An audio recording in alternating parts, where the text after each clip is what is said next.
Bien, chicos. Buenas tardes a todos. Esta es la ponencia, es un webinar en conjunto de dos ponencias. Esta es la primera ponencia, que es la ponencia sobre la hipertensión arterial infantil. Chicos, vayan haciendo el pretest que está en la cajita de comentarios, es muy importante para su certificación si la requieren. También no se olviden de tener los micrófonos y sus cámaras apagadas, por favor. Me presento antes que todo. Mi nombre es Atina Arcos, soy directora de SCOF, es el Comité de Salud Pública. Bienvenidos todos. A continuación les doy paso a mi secretaria fiscal para que la pueda presentar. Doctora, bienvenida, muchísimas gracias por su participación. Y podríamos empezar la ponencia. Sí, buenas tardes a todos, buenas tardes doctora, muchísimas gracias por su disponibilidad y de antemano por estar aquí presente para dictar esta ponencia titulada Hipertensión arterial en niños, un problema mundial. Esperemos que sea del agrado de todos y que puedan llevarse muchos conocimientos de esta ponencia. Sin más que decir, doctora, puede iniciar. Hola, muy buenas noches, ¿cómo están todos? Para mí es un placer estar aquí con ustedes para hablar de este tema que es supremamente importante, sobre todo ahora en estos últimos tiempos donde vemos un aumento de esta enfermedad en los niños y adolescentes y sabemos que ya no es algo que le compete solamente a los adultos. Entonces voy a compartir mi pantalla para que empecemos la presentación. Me avisan si están viendo, por favor. Sí, se observa, doctora. Ok, listo. Entonces, mi nombre es Ana Catarina Durán Bustamante. Yo soy médica graduada en la Universidad del Norte en Barranquilla, Colombia, y curso pediatría en la Universidad Federal Fluminense en Río de Janeiro, Brasil, que es donde me encuentro ahora mismo. Cualquier duda, cualquier pregunta que surja durante la presentación me lo pueden hacer durante ella misma, si no, si quieren al final, ahora. Lo que quiero es que sea algo dinámico, que todos aprendamos de esto y que se lleven mensajes importantes para la casa. Entonces, primero que todo, agradecer por esta oportunidad de estar acá presentándoles el tema de hipertensión arterial en pediatría en el Día Mundial de la Hipertensión, hoy 17 de mayo. Esta charla se va a basar más que todo en la guía de práctica clínica de la American Academy of Pediatrics, que es la guía que nosotros usamos principalmente en pediatría. Vamos a hablar de qué cosas cambiaron en pediatría, en esta guía, la epidemiología de esta enfermedad, la etiología, su definición. Las preguntas más frecuentes que se hacen las personas que no están en este día a día de la pediatría, y la interpretación de las tablas de la presión arterial, que la mayoría de personas les tiene mucho miedo porque es muy grande, pero vamos a quitarnos este miedo porque de verdad es muy fácil situarnos en ella, el diagnóstico y la investigación, el tratamiento y algunos mensajes que yo quiero que se lleven para la casa. Entonces, en esta guía de hipertensión arterial cambiaron varias cosas. La anterior era del 2004, esta es del 2017, entonces no es tan nueva, pero tampoco es tan viejita. Aquí hubo un cambio en la nomenclatura y estadios de la hipertensión arterial, que ya los vamos a ver. Las tablas cambiaron, se hicieron mucho más sencillas, aunque se vean mucho más grandes. La investigación de las causas de hipertensión arterial también, el tratamiento farmacológico inicial, el objetivo de las cifras tensionales post-tratamiento también cambiaron, la evaluación de órganos blancos y el seguimiento ambulatorio de los pacientes hipertensos también sufrió modificaciones. Entonces, para empezar, hablemos de que la hipertensión en pediatría es una enfermedad cada día más prevalente en la infancia y la adolescencia. ¿Y esto por qué? Porque todos los días vemos cómo Esto ha impactado en la salud pública, los niños son más obesos, ¿cierto? La alimentación es menos saludable, todo eso viene con la globalización y la industrialización. ¿Ok? Un niño con hipertensión arterial probablemente también va a ser un adulto con hipertensión arterial si no lo diagnosticamos a tiempo. Entonces, por eso es tan importante nosotros, desde que son pequeñitos, poder hacer el diagnóstico de esta enfermedad. Es un factor de riesgo para enfermedades cardiovasculares. La prevalencia es mucho más alto, por lo menos en países como Estados Unidos, en Europa es un poco más baja.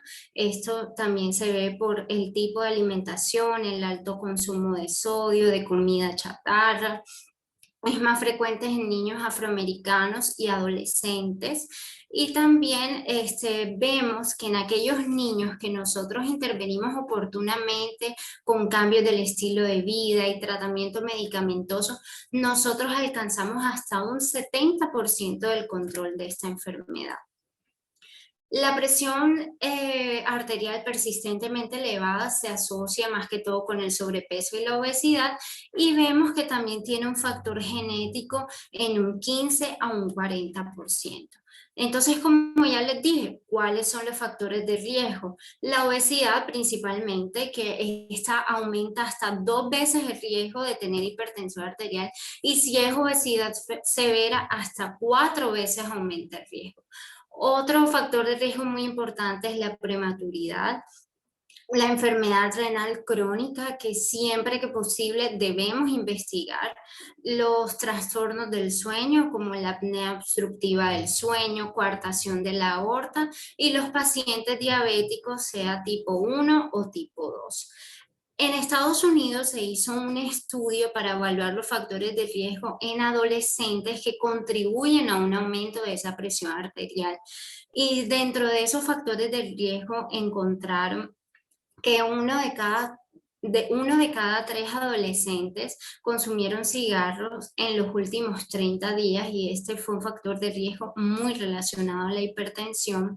Del 40 al 48%, miren, casi la mitad tienen un índice de masa corporal elevado. 1 de cada 3 pacientes cumplía las metas para actividad física diaria, más del 80% tenía una dieta deficiente, 10% nada más eran los que consumían frutas y verduras, y menos del 15% consumían menos de 1.5 gramos de sodio. Con esto vemos también que el exceso de peso pasó de ser de un 16 al 26% en los últimos 10 años. Esto quiere decir que aumentó más de 10% el exceso de peso en estos niños. Vemos que la hipertensión arterial nosotros la vamos a dividir en primaria y secundaria. ¿Cuál es la hipertensión arterial de tipo primaria? Es aquella que se da principalmente en los mayores de 6 años, que debutaron con hipertensión arterial, excluyendo otras enfermedades, por ejemplo, enfermedad renal, endocrina, renovascular, que tienen antecedentes familiares con hipertensión arterial, que tienen sobrepeso, obesidad. En la hipertensión arterial primaria nosotros vamos a ver que la presión arterial sistólica es la que predomina más elevada. También aquellos pacientes que tienen otros factores de riesgo, como que fueron prematuros, que tuvieron restricción del crecimiento intrauterino, y que el examen físico, como les dije, descarta otra causa secundaria. Entonces, por esto, esta es una enfermedad de exclusión.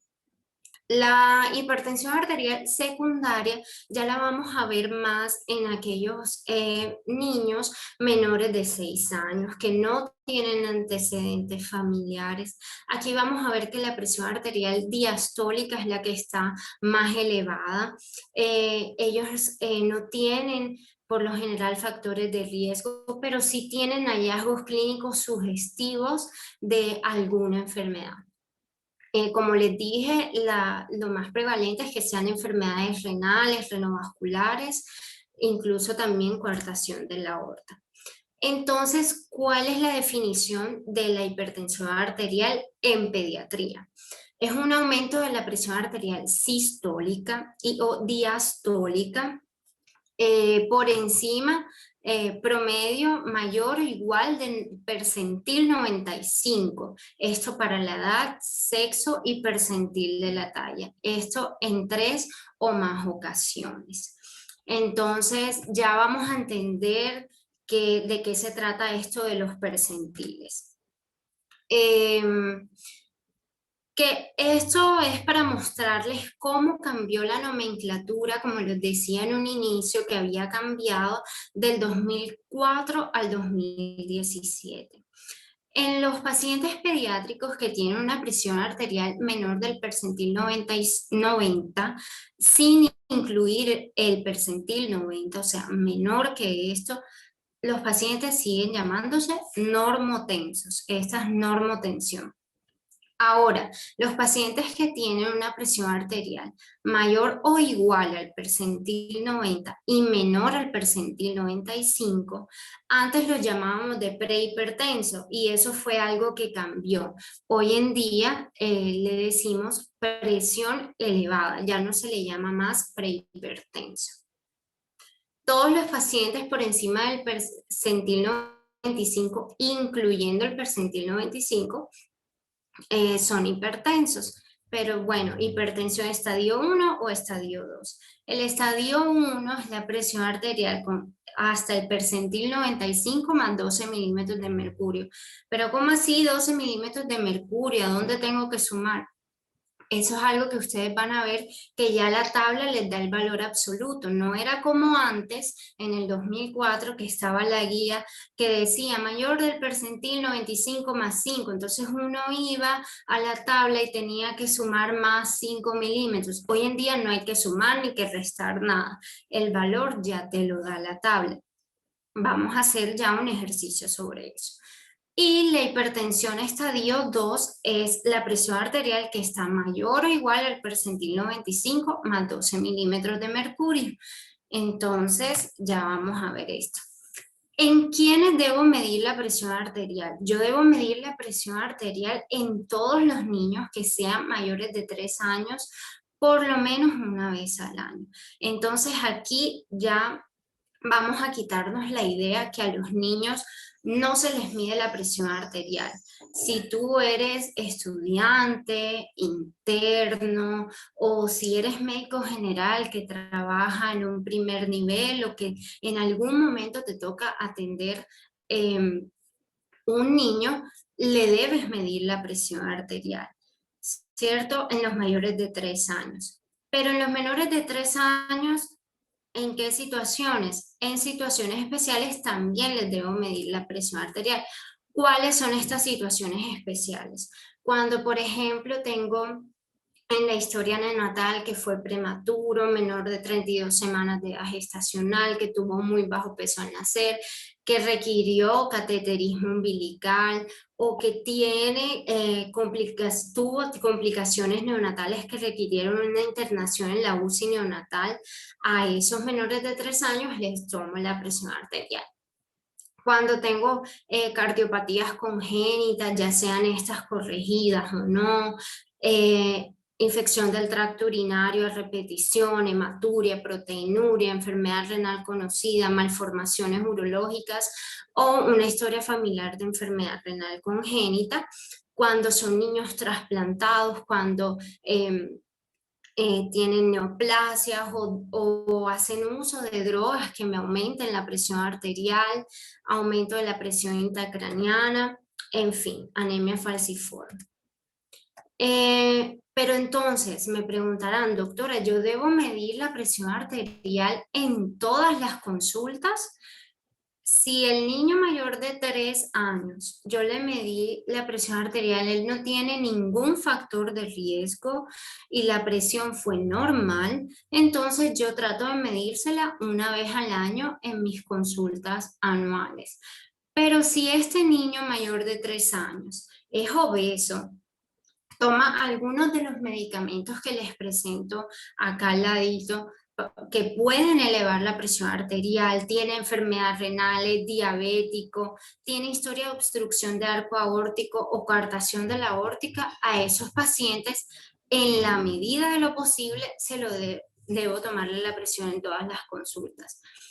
Pero una cosa es la expectativa, otra cosa es la realidad. Como sabemos, en pediatría los niños, cuando tú le vas a tomar la presión, lo primero que hacen es llorar, ¿verdad? Estresarse, moverse, patalear, y estas no son las condiciones ideales para tomarle la presión a un niño, ¿cierto? Entonces, por eso digo, en la medida de lo posible lo haré. Si no, cada vez que pueda y que el niño se encuentre tranquilo, lo voy a hacer, porque si lo hago con el niño llorando, pataleando, probablemente la presión arterial se va a encontrar más elevada de lo que realmente es. Entonces, esto tenerlo muy claro y siempre contextualizar las cosas, porque en pediatría tenemos eso con los niños, ¿cierto? ¿Cómo debo medir la presión arterial? Esto es lo ideal que podemos hacer en niños ya mayorcitos, que son niños sentados o acostados, que las piernas las tenga descruzadas, que esté en reposo por más de 5 minutos, que no tenga ganas de ir al baño, sin haber practicado deporte en los últimos 60 minutos. El brazo siempre a la altura del corazón, con la palma hacia arriba, y la ropa no debe hacer garrote, es decir, no debe apretar el brazo.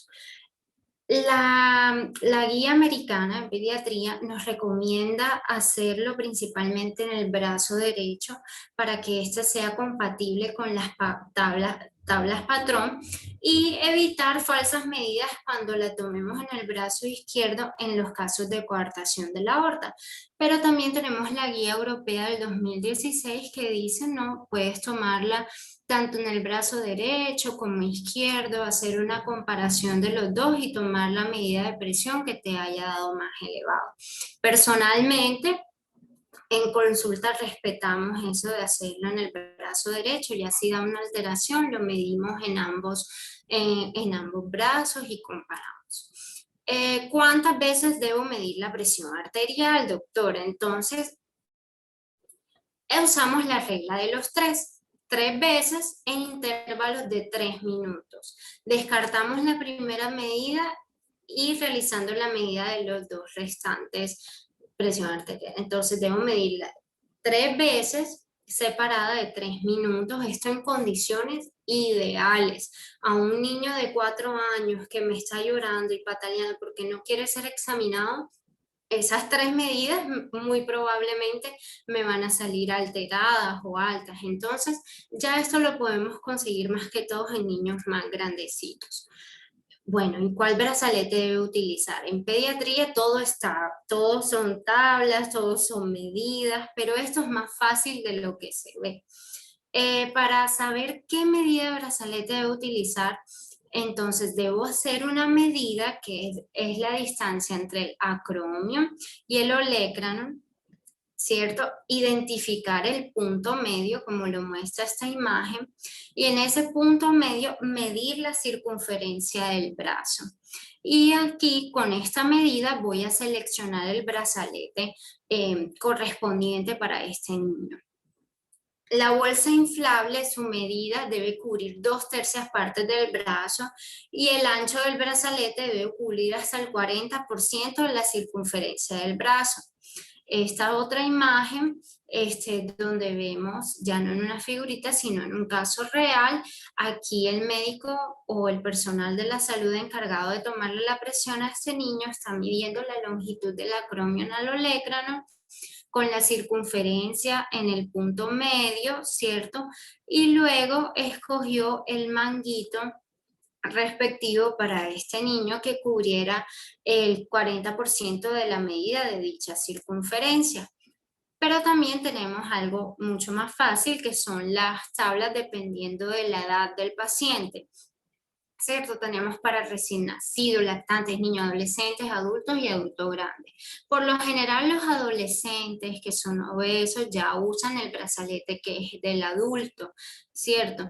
pero siempre guiarnos de estas medidas para que podamos tomar de la mejor manera la presión a este niño y no nos vaya a dar una hipertensión cuando realmente el niño tiene una presión arterial normal. Entonces, el resto de los pasos muy probablemente ustedes ya lo sepan. La técnica es auscultatoria principalmente. No vamos a utilizar medios digitales. Estos no se recomiendan a menos que validados, ¿cierto? Pero por lo general no los vamos a utilizar. Y tampoco utilizar los brazaletes de puño. ¿Por qué les digo esto? Porque nosotros cuando en nuestra investigación, si le vamos a pedir a los papás que nos tomen la presión arterial de los niños en la casa porque queremos ver si se trata de una hipertensión de batas blancas, una enmascarada, ¿cierto? Tenemos que indicarles a ellos cómo deben medir esta presión o si tienen que ir a un puesto de salud, cómo se la deben tomar y que no el brazalete de adulto probablemente a este niño que es más flaquito, que es más pequeñito, no le va a servir. Entonces vamos para la parte dinámica, ¿cierto? La interpretación de las tablas, que es algo que yo quiero que ustedes salgan hoy con esto bien fijado, que no les dé miedo y que nos ayuden siempre a diagnosticar tempranamente una hipertensión arterial en niños. Tan solo con la medida de la presión arterial ya estamos haciendo mucho. Entonces, en estas nuevas tablas que ya les voy a mostrar, fueron excluidos los niños que tienen sobrepeso y obesidad. En las anteriores tablas de los años pasados no se hizo esa discriminación. Entonces aquí se tomaron niños con índice de masa corporal normal. Y para la interpretación cogemos niños de 1 a 13 años de edad y los mayores a 13 años. Los mayores a 13 años, las medidas de presión para decir que es normotenso, que tiene presión elevada, hipertensión estadio 1, son igualitos a los del adulto. En los menores de 13 años es que ahí ya nos da un poco de miedo, ¿cierto? Entonces, solo para repasarles, normotensión es cuando el percentil para el sexo, edad y altura está menor de 90. Presión arterial elevada cuando está entre 90 y el percentil 95. Esto incluye el 90, ¿ok? La estadio 1 es cuando está la presión arterial mayor o igual al percentil 95, pero menor al percentil 95 más 12. Y el estadio 2 cuando está mayor o igual al percentil 95 más 12. Ya vamos a entender qué se refiere esto. Esta es la tabla que les digo. Es una tabla inmensa y eso que ahora está en esta diapositiva hasta los 7 años de edad, pero va hasta los 17. Pero no se preocupen, porque aquí que vamos a ver, primero tenemos que ubicarnos si es la tabla para niñas o para niños. En este caso es boys, o sea, niños, ¿cierto? Entonces, mi paciente es un niño, busco la tabla de niños. Luego de esto, aquí donde apareció la flechita roja, de este lado es que vamos a ver la edad del paciente, ¿cierto? En este caso, 1 año de edad. Esta tabla la voy a dividir en dos, en presión arterial sistólica y presión arterial diastólica. Entonces voy a ver cada uno de estos valores por separados. ¿Ok? Además, en esta tabla me da la altura del paciente, la talla del paciente, y me lo da en pulgadas y en centímetros. ¿Se acuerdan? No sé si tuvieron la experiencia, en las anteriores tablas teníamos que buscar el gráfico de la OMS, ver en qué percentil estaba mi paciente, luego llevarlo acá a la tabla, ¿cierto? Hoy en día también podemos hacer eso, pero ahora se nos facilitó mucho más la vida. ¿Por qué? Porque ya enseguida me da la talla del paciente y ya lo vamos a ver en un ejercicio que vamos a hacer. Esta sería la tabla para niñas, como les dije, hay para niñas y para niños.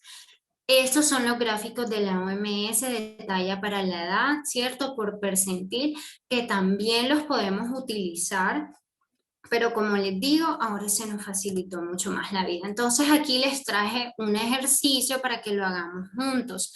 Y por favor, si no les queda claro algo, enseguida me pueden preguntar y aclaramos la duda enseguida, porque es muy importante que sepan cómo interpretar estas tablas.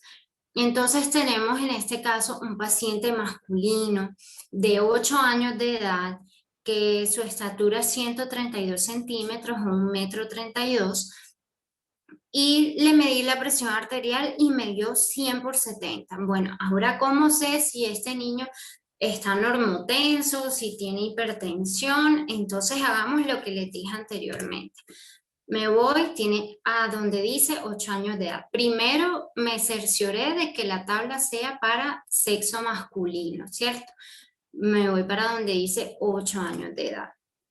Entonces, en mi esquema mental yo separo lo que pertenece a los 8 y lo que pertenece a los 9. Lo ideal sería que todos tuviéramos estas tablas impresas, ¿cierto? Y en el consultorio con una reglita o algo nos pudiéramos ubicar, como es bastante grande, pero bueno, en mi esquema mental yo dividí. Eso es lo que corresponde a los 8 años de edad. Y aquí divido lo que es presión arterial sistólica y presión arterial diastólica. Vámonos a ver cómo está la sistólica primero. Entonces vemos que la sistólica para este paciente me dio en 100, ¿cierto? Y que él midió 132 centímetros. Aquí en esta columna, ¿dónde están los 132 centímetros? Doctora, no veo 132, está 131 y 135.1. ¿Cuál escojo? Pues el que esté más cerca del 132, ¿ok? Entonces, en este caso, 131. Entonces, el percentil para la talla de este paciente es el percentil 50.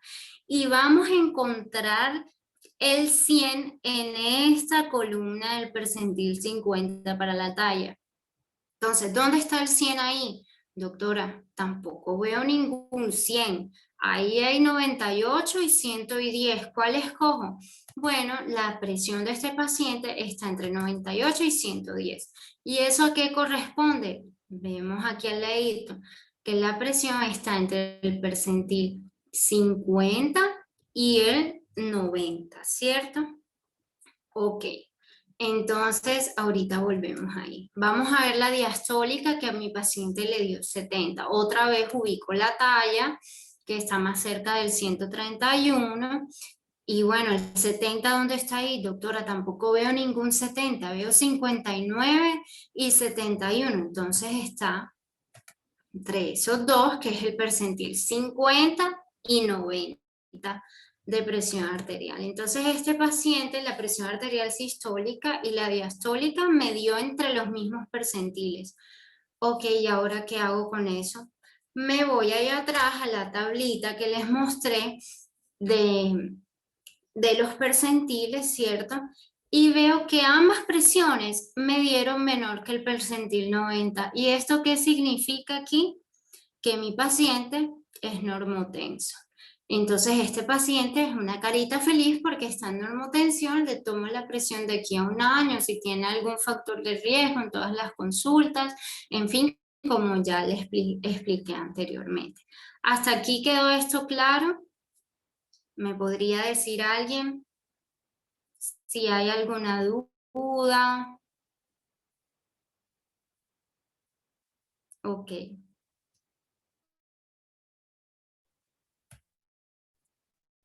Entonces, este es otro ejemplo. Hay un paciente sexo femenino de 4 años de edad, 112 centímetros y la presión arterial es 110/75.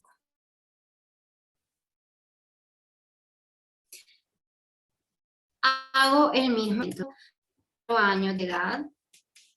Dice que mi conexión está inestable. ¿Me están escuchando bien?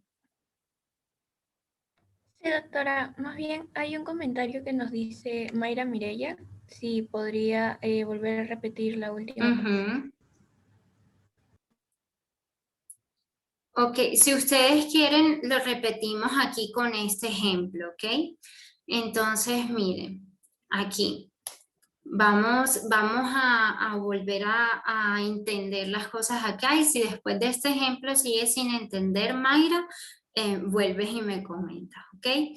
Entonces, 4 años de edad. Primero veo que sea la tabla para niñas, aquí dice niñas, ¿verdad? Busco los 4 años de edad. Divido mi tabla, es de los 4 años. Divido entre presión arterial sistólica y presión arterial diastólica para no confundirme. Vamos primero a ver cómo está la presión arterial sistólica.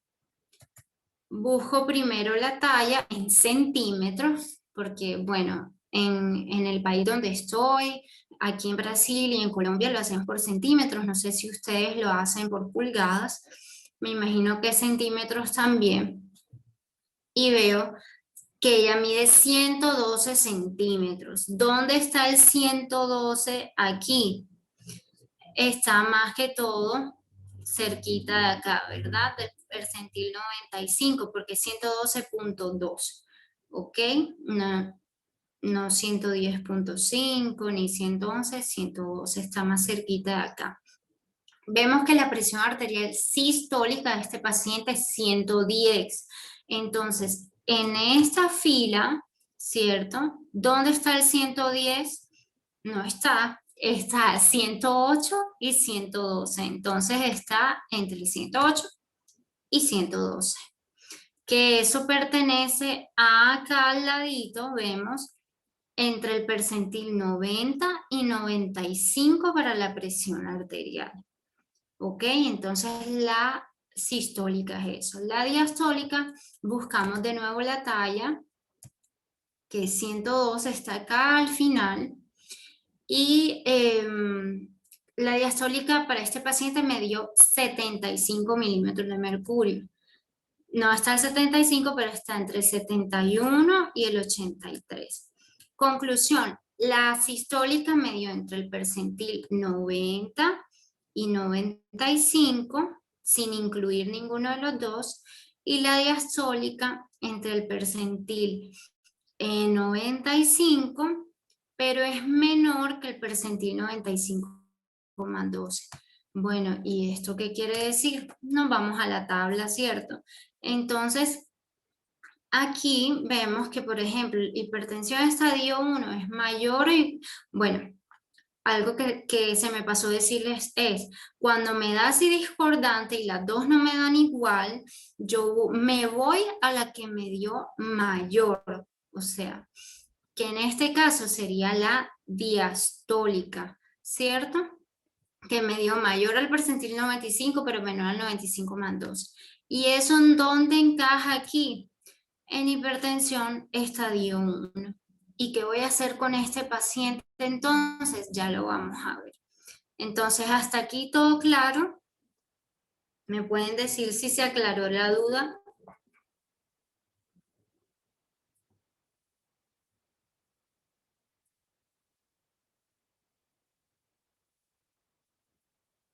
¿Hay alguna duda hasta este momento?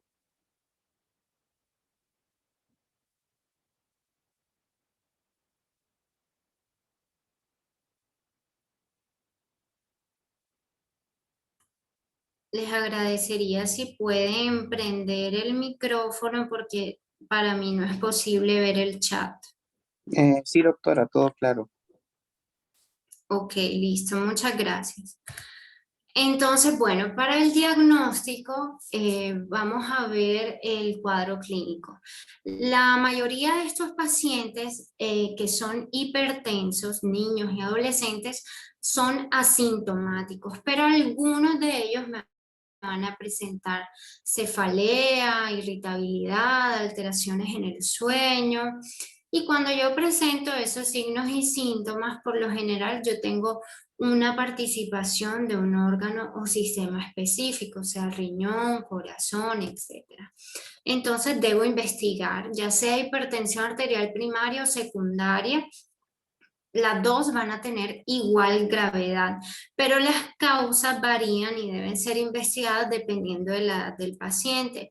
Entonces, si por ejemplo es un neonato, es un lactante, voy a buscar más que todo trombosis de arteria renal, estenosis de la arteria renal, malformaciones congénitas renales, coartación de la aorta, displasia broncopulmonar, ¿cierto? Cuando ya es mayor a 6 años, busco más que todo que sea una hipertensión de causa primaria, pero también las causas renales son un factor bien importante en estos pacientes.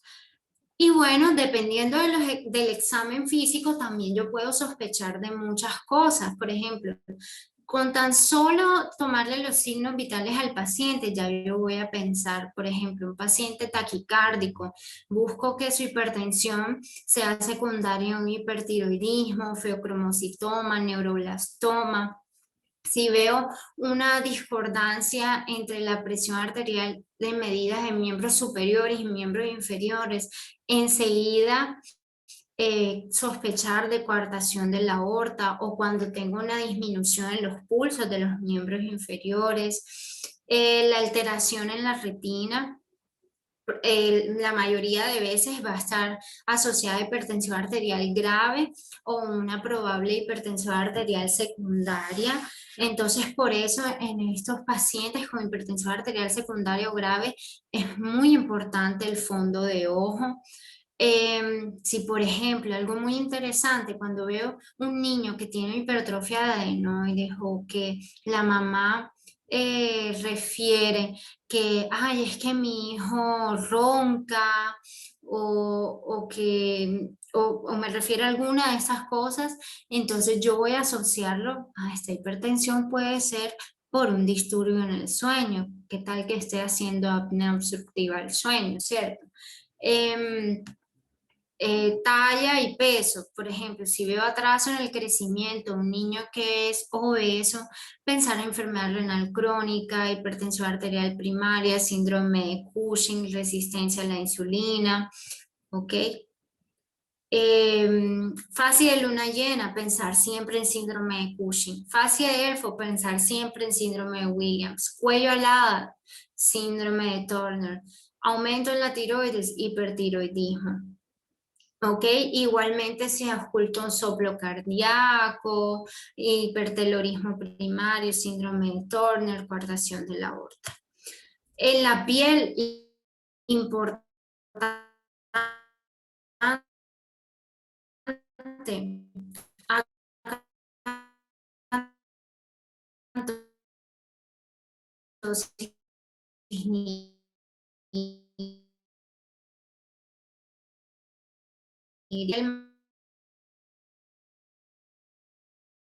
también podemos pensar en esclerosis tuberosa, neurofibromatosis, las manchas café con leche. En el abdomen, por ejemplo, si palpo una masa o si veo un soplo abdominal o los riñones son palpables, pensar en tumor de Wilms, neuroblastoma, feocromocitoma. Genitales ambiguos o virilizantes, hiperplasia suprarrenal. Entonces miren todo lo que puede encontrarse en el examen físico que me puede guiar hacia la posible causa de esta hipertensión arterial. En las extremidades, por ejemplo, debilidad muscular se asocia mucho al síndrome de Little, el hiperaldosteronismo. Igualmente sospechar de un reninoma cuando tengo hipocalcemia, cefalea, mareo, poliuria, nocturia, ¿ok? Y es eso principalmente en el examen físico. Los exámenes complementarios. ¿Para qué yo voy a hacer un examen complementario? Para confirmar el diagnóstico y también para identificar causas secundarias de esta hipertensión arterial que me puedan estar dando alteración en los distintos órganos y sistemas. ¿Cuál examen complementario puedo hacer? Está el mapa. El mapa es muy importante para esta confirmación diagnóstica, para evaluar la eficacia terapéutica de mi paciente, para descartar hipertensión de batas blancas o una hipertensión enmascarada, recordando que la hipertensión de batas blancas, el niño se encuentra hipertenso en la consulta, pero fuera de la consulta no presenta cifras tensionales elevadas, y la hipertensión enmascarada es al contrario. Durante la consulta el niño está con presiones arteriales normales, pero yo le hago un mapa y fuera de la consulta me doy cuenta que hace cifras tensionales elevadas. También para identificar hipertensión nocturna, pero hacer el mapa en niños menores de 5 años es casi imposible.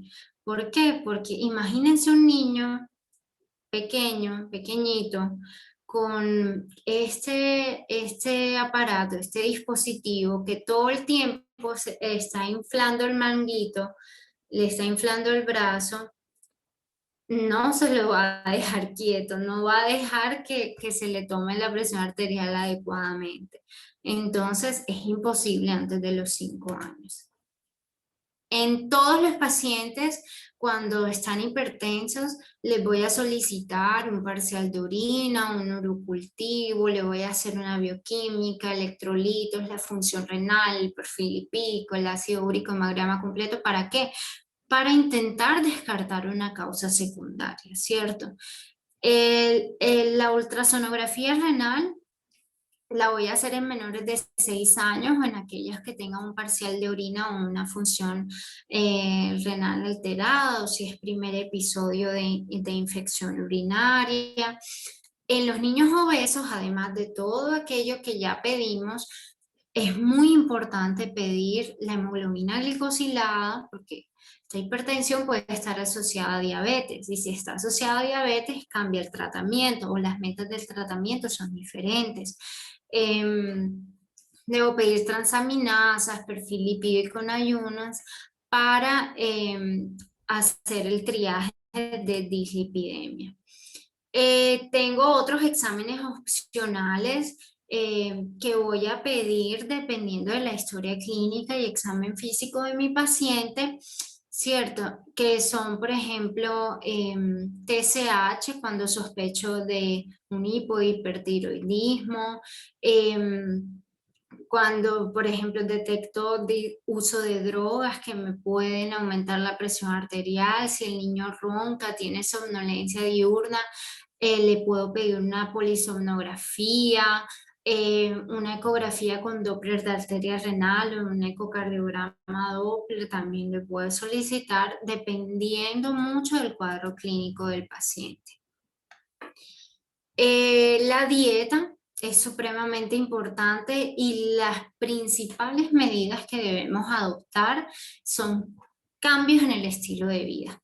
¿Qué es cambios en el estilo de vida? Dieta, que no, pues en la consulta no debemos decir, el niño se tiene que poner a dieta, no, porque ya la palabra dieta predispone a ese niño y predispone a la familia, ¿cierto?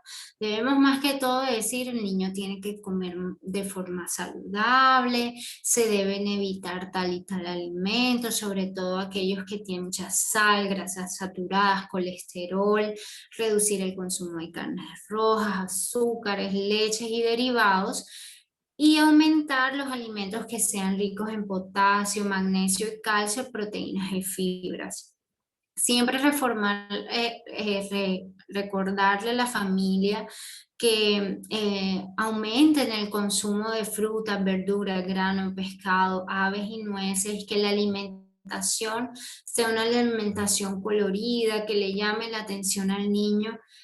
Y algo que es supremamente importante, nosotros no podemos cambiarle la alimentación a este niño y que los papás sigan comiendo lo que ellos quieran, ¿cierto? Entonces el cambio de la alimentación tiene que ser para toda la familia. Entonces esto es algo importante. Y si tenemos la posibilidad de que este niño sea acompañado por un nutricionista, hacerle el encaminamiento para nutrición. Entonces, si tenemos esa posibilidad, en la medida que nuestro trabajo nos lo permita, hacerlo ver por un nutricionista o un nutriólogo. El ejercicio no solo es para el niño que tiene sobrepeso u obesidad, el ejercicio es para todos los niños, ¿cierto?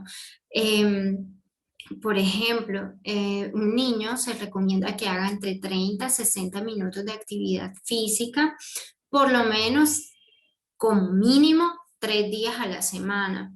Y esta actividad física debe ser aeróbica y de resistencia, una combinación de las dos. ¿Ok? Entonces, esto tenerlo muy en cuenta. Ya en los niños que tienen una hipertensión arterial más severa, estadio 2, estas recomendaciones para ejercicio van a cambiar un poco, sobre todo para los ejercicios de competición o de muy alta resistencia. ¿Ok? El tratamiento farmacológico, entonces, ¿en qué caso lo voy a indicar?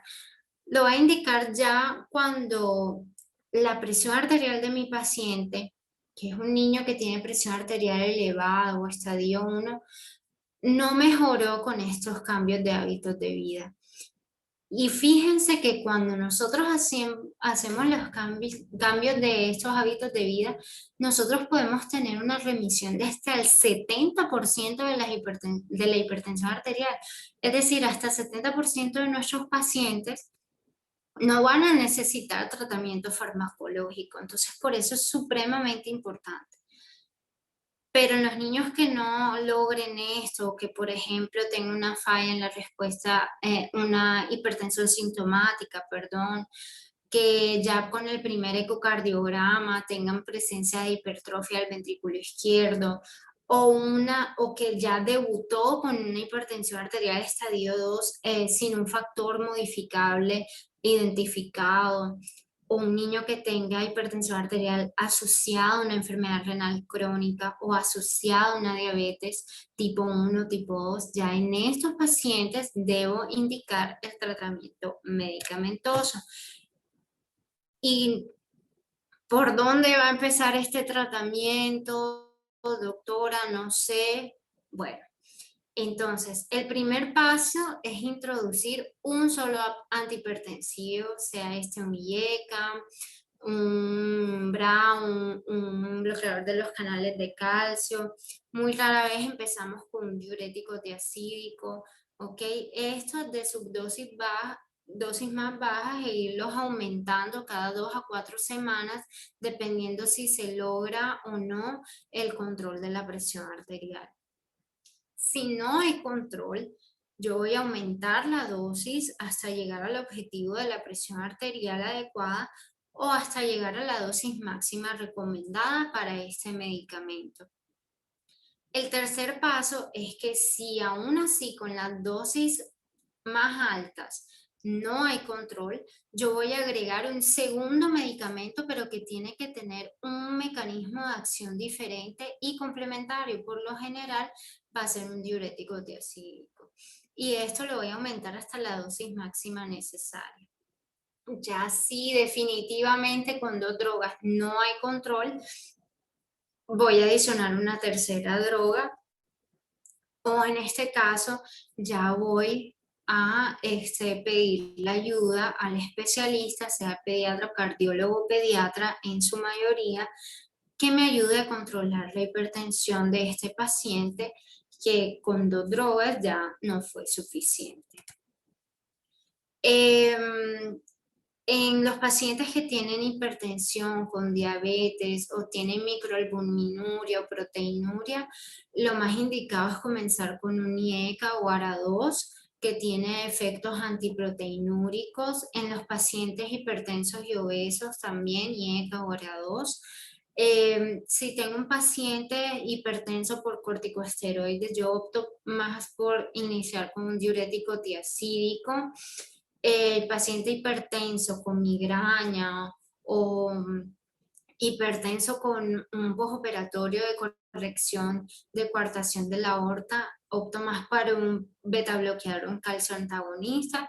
Igualmente estos son tratamientos ya más especializados, que no es el objetivo de esta charla que ustedes salgan sabiendo tratar todos los tipos de hipertensión arterial, pero sí para que tengan una idea y lo tengan en cuenta. En los neonatos prefiero iniciar con calcio antagonistas y en los resistentes al tratamiento adicionar la espironolactona. Estas son tablitas, los fármacos están en portugués, pero igualmente son los mismos nombres, ¿cierto? Salen las mismas dosis y las contraindicaciones. Por ejemplo, son los inhibidores de enzimas convertidoras de angiotensina.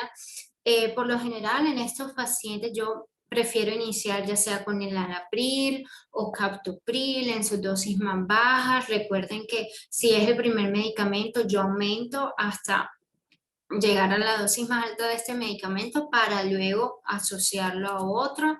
Estos son los bloqueadores de receptores de angiotensina, que son todos los que terminan en tan, an, candesartán, irbesartán, losartán, olmesartán, ¿cierto?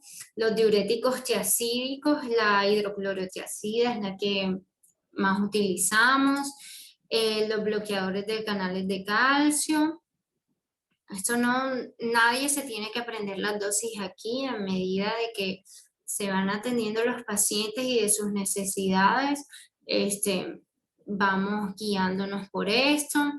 Y estos son otros medicamentos que también podemos utilizar que son de segunda línea. Propanolol, atenolol, espironolactona, la propia hidralazina. ¿Cuál va a ser el objetivo de la presión arterial? Y ya estamos terminando.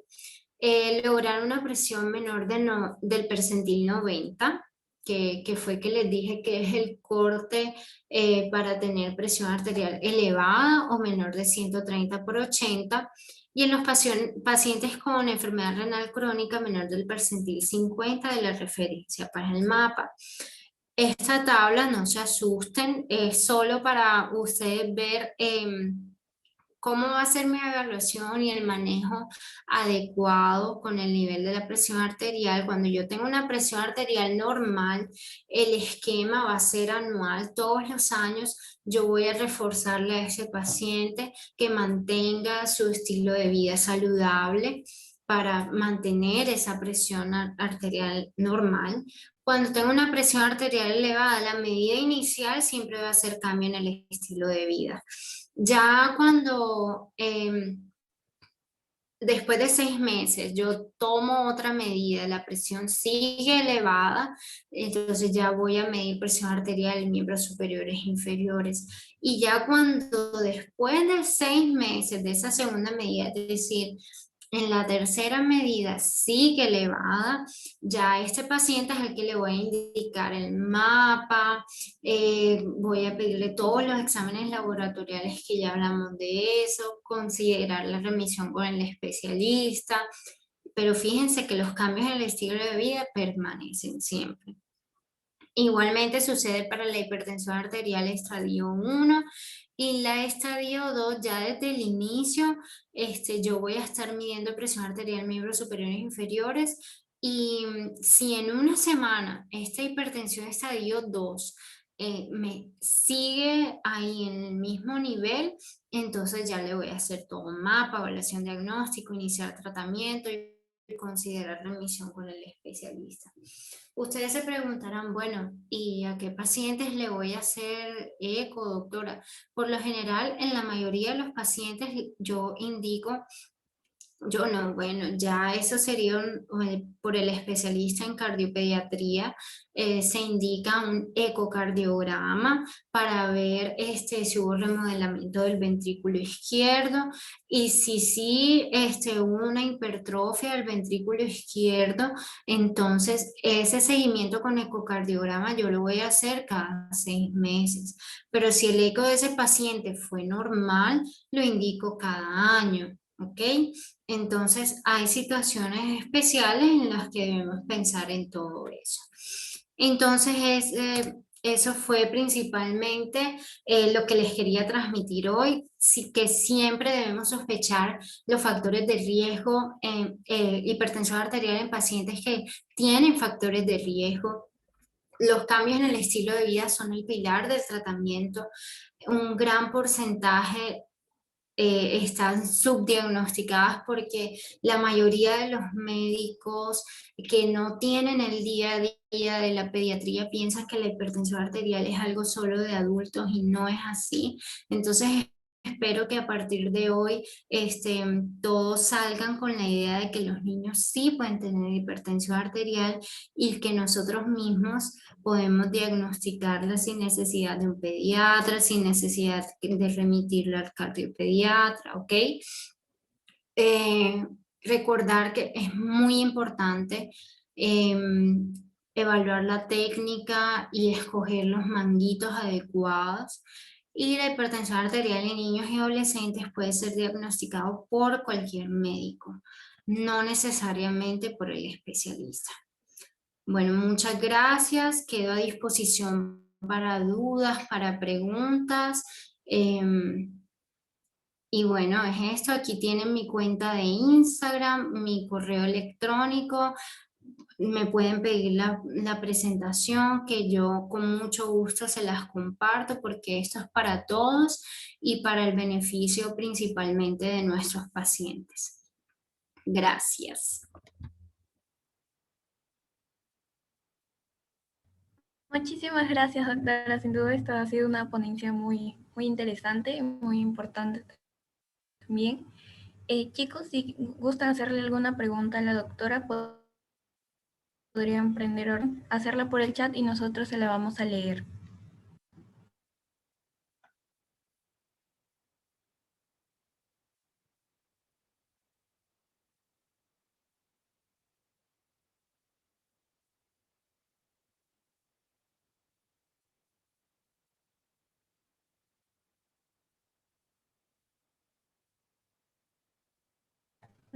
La dice Marisol, dice, los niños con padres hipertensos, ¿a qué edad desarrollan hipertensión si incluso se come con alto índice de azúcares y sal? Bueno, creo que entendí bien la pregunta que nos hace Marisol. Los niños con padres hipertensos por lo general van a ser niños que tienen un factor de riesgo importantísimo para desarrollar hipertensión arterial desde muy temprano. Entonces, estos son los niños que nosotros le debemos hacer seguimiento desde chiquiticos, ¿cierto? No tenemos una edad específica a la que ellos puedan, a la que yo te pueda decir, este niño a tal edad va a ser hipertenso, sino que por eso es importante el tamizaje, que a partir de los 3 años, incluso menores de 3 años, intentemos tomarle la presión arterial de la manera adecuada y ver y estar pendientes del desarrollo de hipertensión arterial. Puede que este niño nunca en su vida sea hipertenso si orientamos de una forma correcta a la familia sobre la alimentación, sobre los estilos de vida, pero si el consumo de sal o azúcares es muy alto en la familia, muy probablemente este niño sí va a ser hipertenso, ¿cierto? Porque tiene el factor genético que ayuda a que esto sea así, y entonces a este niño hay que indicarle un manejo nutricional especializado y que no lo incluya solo a él, sino a toda su familia. Listo, vamos a seguir con la siguiente pregunta. La siguiente pregunta menciona, en cuanto a pacientes menores de 5 años de edad, ¿cómo nos guiamos para hacer el diagnóstico definitivo de hipertensión? Bueno, en los pacientes menores de 5 años de edad, tenemos que, primero que todo, extrapolar su presión arterial a las tablas. Con la regla de los 3 que mencioné, tomar la presión arterial en 3 ocasiones diferentes, puede ser en la misma consulta o por ejemplo, llevar esta medida de presión arterial a la casa, ¿cierto? Si dentro de la consulta es muy difícil o no están las condiciones adecuadas. Entonces puede ser una medición ambulatorial de la presión arterial, se le pide a los papás que le tomen la presión al niño, o los papás o a alguien capacitado para hacerlo, ¿cierto? Porque no siempre los papás van a saber cómo hacerlo, con el manguito adecuado, durante por lo menos una semana. Esta presión arterial se hace 2 veces al día, ¿cierto? Si vemos cuando vuelve a la consulta que mantuvo presiones arteriales elevadas, que son mayor del percentil 95 para la edad, sexo y estatura, entonces podemos hacer el diagnóstico de hipertensión arterial. Y dependiendo del estadio de la presión arterial, vamos a hacer cambios en el estilo de vida o vamos a empezar tratamiento farmacológico. Espero poder haber respondido tu pregunta. Está bien, doctora. La siguiente pregunta es de Nergal Álvarez. Dice, usted habló de que los niños hipertensos pueden ser adultos con hipertensión. Siendo así, ¿se cura la hipertensión pediátrica? Claro que sí, al igual que en adultos, la hipertensión arterial en pediatría no es que yo soy hipertenso ahora con 10 años y sí o sí voy a ser hipertenso en la edad adulta. Como les dije, es supremamente importante el tratamiento no farmacológico. En el 70% de los casos vamos a tener remisión de la hipertensión arterial. Entonces estos niños que siguieron hábitos de vida saludable, es decir, con la dieta, con el ejercicio, o que en su momento se les hizo su tratamiento farmacológico adecuado hasta llegar a dosis mínimas, probablemente este niño pueda tener una remisión y no necesariamente en su edad adulta vaya a ser hipertenso. En los niños que no sucede esto o que no se toman ninguna medida, ya sea no farmacológica o farmacológica, probablemente llevará hasta hipertensión hasta la edad adulta.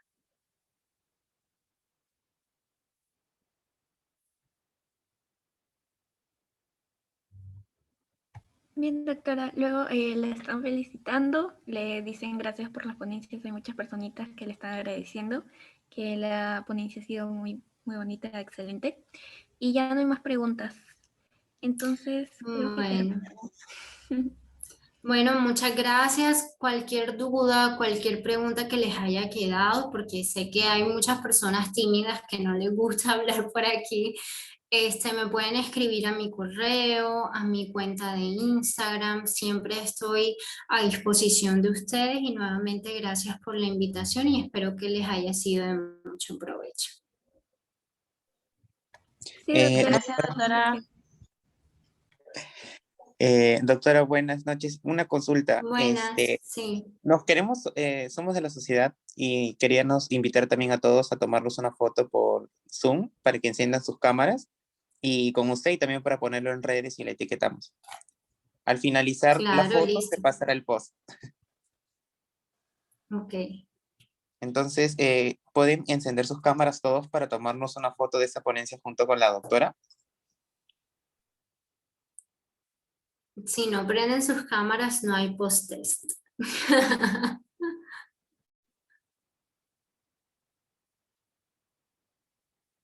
Ay, qué bonito verle la cara a todo el mundo. A veces uno se siente solito. Listo.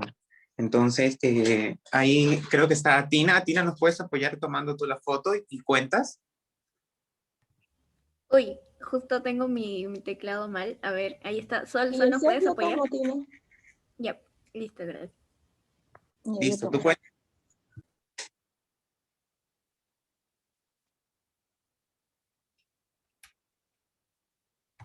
Sol, cuenta para tomar la foto. Perdón. 3, 2, 1, ya. Ya, ok. Listo. Listo. Esta- Bueno, Gracias, muchas doctora. gracias.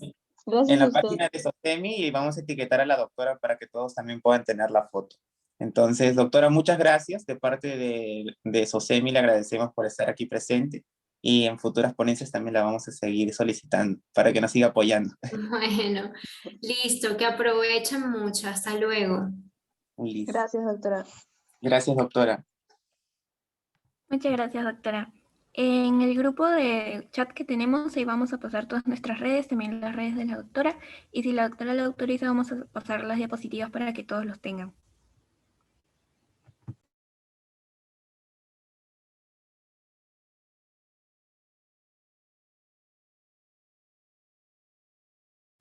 Bien, chicos, ya se pasó el link del post-test. Solo están los que han llenado el pretest, lamentablemente.